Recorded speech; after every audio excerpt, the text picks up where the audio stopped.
good information all the same. Valor, formerly Valor, now RiskTKR, and he's going to be representing this Sonic going into Battlefield for game number 1. First sight of Battlefield. It's been a lot of the Animal Crossing stages, where we're getting the classic Battlefield, and we're getting to see Marcus go instantaneously trying to set up air-to-air situations against Sonic. What is it with, we went from LOL Bayo to LOL Sonic. And then we also, we're immediately getting a little bit of a dose of why Sonic is so good in this game. The bursts of speed are phenomenal into the up airs. Doesn't matter how good your air dodge is, you can set up for something, but no! It's actually Marcus doing the setup right there. What an anti-aggressive up air. So, I think we need to take a moment in time, because I know we'll have it thanks to Sonic the Hedgehog being, really giving Ness Smash 4 up air its flowers. True. Look at the hitbox that just came out. The reversal, it's used for landing, it's used for combos, it's used for an extender into itself. It's a starter, it's a finisher. It's a good move. It's a good move. It's a good move. It does it all. He's big thinking. He's got a big old noggin and he's here to use it. That baseball cap is size 30.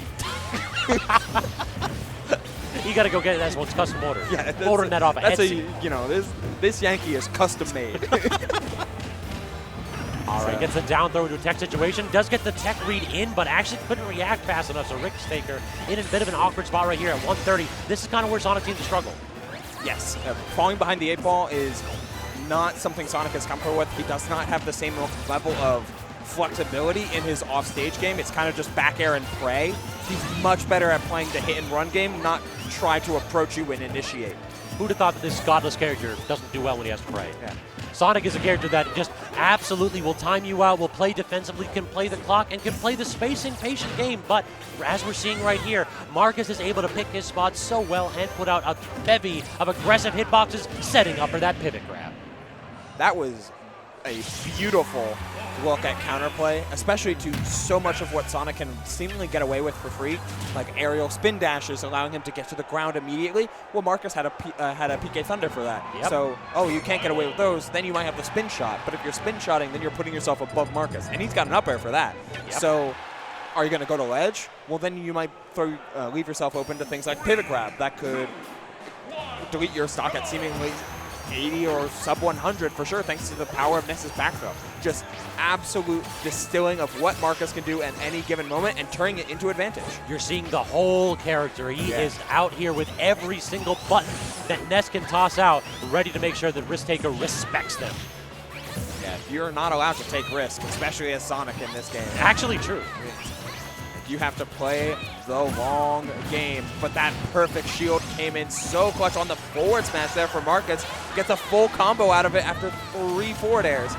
But tries for a little bit something cheeky with the uppie, so trying to pay for that. But instead, good disadvantage too for Marcus. This air dodge, the Smash 4 air dodge out to play right here. It makes it so easy to get out of disadvantage at some points, particularly when Sonic's up air doesn't connect. Not to mention the interesting disadvantage 50-50 that Ness can rock with. His airspeed is so good. He's got a very floaty double jump. He can press air dodge time and time again. But as soon as he mixes you up with something like a nair or a back air and lets the extremely active hitbox rock. Yeah, great point, Uber. Great point indeed. Has to recover, but again, aggressive. It's so interesting that Marcus is willing to land with an up air. You typically don't think about that. It's just that good, Scabs. Just fast falling and using that great aerial mobility that we mentioned about as well. And there's the double jump nair as well, and the up air to call out the high recovery. Nah, he knows. No. He knows. He's thinking about it. He's aware. That IQ is that high for that reason. True. Off stage without a double jump though, and then there's multiple springs. How do you make it back? Rinse and repeat, use the double jump again in that position, lands on the platform, sets up for the perfect back air. Rinse, repeat, repetition, the key to success sometimes, Ubo. We saw it right there with RiskTKR. No risk taken. Yeah, I'm very surprised that we saw Marcus try to recover to the platform at all. He saved his double jump for that entire time. So Marcus going for a high platform instead of just taking ledge, very surprising of a decision, but one that RiskTKR is absolutely going to take. Ready, 100% for that one.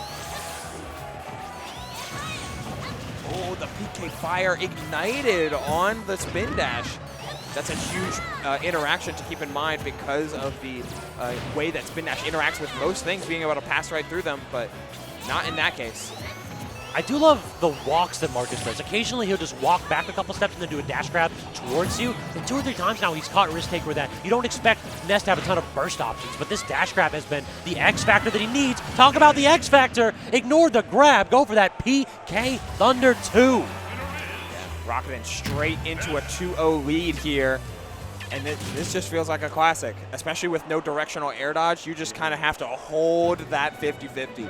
And Marcus weaving his way into a 2-0 lead, looking to try and weave his way into top 8. At this point, what do you think RiskTKR needs to do? What does he need to establish stop 1?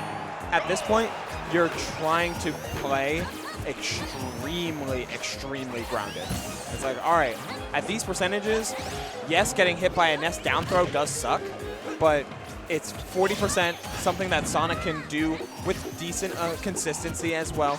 And if you're able to establish a concrete lead in the early game and no longer subscribe to Marcus's like 50-50 read situations or like advantageous like risk-free advantage, then you're more suited to try and win out this game, and that's what we're kind of seeing him do right now. I mean, yeah, check this out. We were at 70%, have not seen a single jump in. Nope. Great call out, Ubel. RiskTKR 100% out here. They just stay grounded, stay defensive, and get this advantageous state of flowing.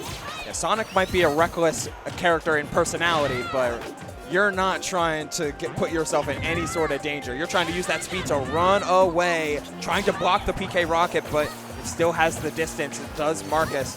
Looking for dash attack after dash attack, just trying to close that gap. Actually does get the high jump right there. Did RiskTKR, but couldn't connect with the back air. Great air dodge by Marcus. Double dash attack now. Got RiskTKR in an awkward spot. Just cannot land. PK Thunder Trap is out. But instead of going for the rocket, just trying to catch a landing with the hitbox, not working out. So, reset the situation here is RiskTKR covering landing, but great, perfect shield. Marcus getting that shield up at the last frame possible. We've been seeing a lot more in this game as well, the spin dash canceling from RiskTKR. It seemed like in previous games, you would just let it rock or go for something like a spin shot to using that double jump to cross a lot of distance. But this time we're seeing the full blend of, hey, I'm Sonic and I'm going to take my time with and make sure everything I do is seemingly non-committal. The Nair not going to close out the stock here, Scabs, but Marcus certainly on his last legs of this second stock. I mean, at this point, I'm worried about Rage. Like, this character's at 63. If he grabbed me, I go away. It's terrifying. You're totally right. That's the problem. Like, look at this. Like, you Marcus can stay over there. Marcus is in the corner, waiting for that pivot grab, trying to go ahead and claim the stock in the cheekiest way possible. Instead, dash attack looked like, clean that one up. Trying to get another dash attack to cover landing, not going to work out. RiskTKR playing very, very defensively. I'm loving this option. And then again, canceling the dash into a grab, and that did it. No more Rage, no more risk. No more problems. Exactly. Now we can fully play with the clock in mind. We can fully play with just playing on the back foot, but positively, right? Always letting Marcus come to him, looking for the back air, up air. It trades, but still that's 30% in the bank. So crossing up the entire stage with that safe spin dash now, just waiting out those neutral airs too. RiskTKR proving that the stock might be a little bit ironic. Yeah. The name of the game, the success here in this potentially decisive Game 3 has been playing super, super perfectly defensively. Yeah, absolutely safe. Perfectly in frame. No risks up until that combo, which is normally pretty consistent, but some great DI from Marcus and the hurtbox shifting of that up air, because of all the things it does, it also shifts the hurtbox just a little bit to his towards his back. Excellent stuff there for Marcus, trying to make their way into top 8 with a 3-0. Allowing RiskTKR to take a game here could spell a lot of disaster very quickly. Yo, people are popping off. We might have a couple exciting matches happening on right here, but I am entranced by this neutral. This has really been point after point of these two players trying to get the spacing perfectly, trying to get the approach options perfectly, and so far, the reward has firmly been on Marcus' side, but RiskTKR seems to be getting the quantity victories. Yeah, absolutely here, Scabs, and it's interesting to see this side of Sonic, right? Like, we watched the first stock from Marcus get taken at 150 plus. This second stock might very easily reach that number. It's going to be more difficult for Sonic to close out a stock than Ness in a lot of these instances, and we are very much closing in on that max rage number. At this point here, too, you have to start to worry about that pivot grab. You have to start to worry about things like smash attacks, and look at that. Marcus twice in a row takes that risk. Yeah, he is. I am going to stuff your you're not on spin dash. Go away. This is my space now. And then he goes right to the corner pivot grabs. Like, we know the game plan. We understand you, Marcus. Yeah. We can see. Yeah. Hitbox, hitbox, hitbox, grab. He's playing third strike. Toss him up. That should do it. Just barely, too, at that percent, it felt like. Perhaps a little bit of the rage clutching that one out. But, I mean, honestly, the game plan's there for RiskTKR. The problem is that is a white-knuckle ride to the end. Yes, 100%, because you are taking your time. And one of the biggest things that Sonic does not have is a lot of good ways to just close down a stock with like an instantaneous opening. Like, yes, he can edge guard, but we've seen Marcus weave around a lot of edge guard attempts from RiskTKR very, very repeatedly. So if that's not consistently on the table, then all that's left is the long haul. True. It's the only linear aspect of this character is his kill options. Yes. That's it. Everything else, he has a ton of diversity of movement options, a ton of diversity of combo routes, but when he has to kill you, he kind of just got to swing. Yeah. And sometimes you don't get the reads, or sometimes you don't want to take the risks. Absolutely. It's like a, what is it? What are his kill options? Back air? Yeah, back air, smash, back throw, forward smash. Back throw, yeah, back throw's very strong in this game. He has some, and then like a spin charge conversion, yes. right? Like spin charge fair, spin charge nair. They are a touch specific, and you can SDI those, so there is counterplay to that option, and that's part of the reason why. Like, he doesn't have the super consistent up air in this. We see time and time again Marcus falling out of it. That is a very, very frequent option. So Keeping things very even here at the start of game number 4, and that's exactly what Marcus wants. Marcus wants to get into a trade war. He wants to get into this back and forth game where he's forcing RiskTKR to either make quick decisions or to take some risks to continue to use his tag against him. But that is a nice little ride that RiskTKR is going to find himself in, instantly spawning a lead that he hopes to keep. He actually got the sweet spot, the perfect hit of that up air right there. I mentioned the consistency being an issue, but you know what isn't consistent? You know which character has an up air that doesn't miss? Might be Ness. It's Ness. Oh, that Ness up air. Is it so good. 2 or 3 times in a row, we've seen just RiskTKR be a little bit too over-aggressive, and Marcus every single time is like, I'm just going to flick up on the C-stick dog, and you're going to leave. It's up air at a hit stun every single time. It's up air on landing every single time. Yep.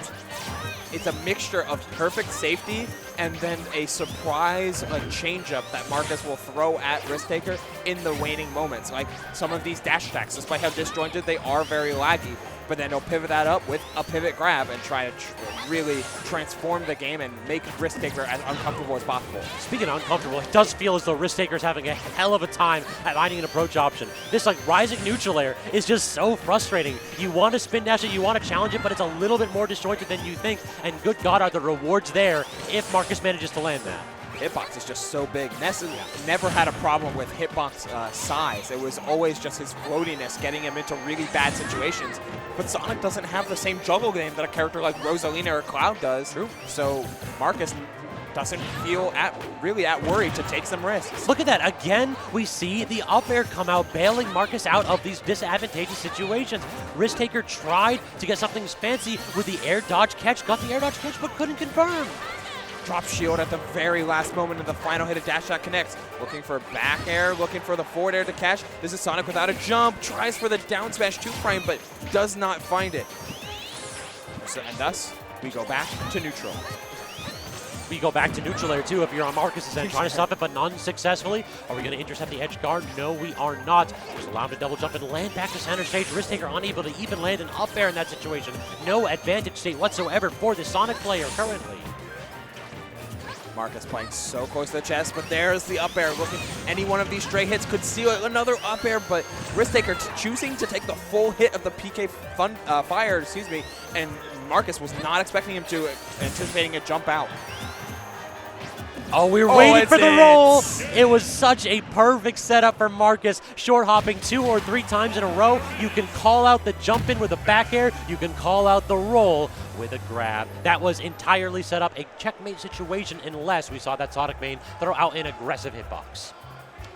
That's tough. That is That's so tough. difficult. And it's almost, we rarely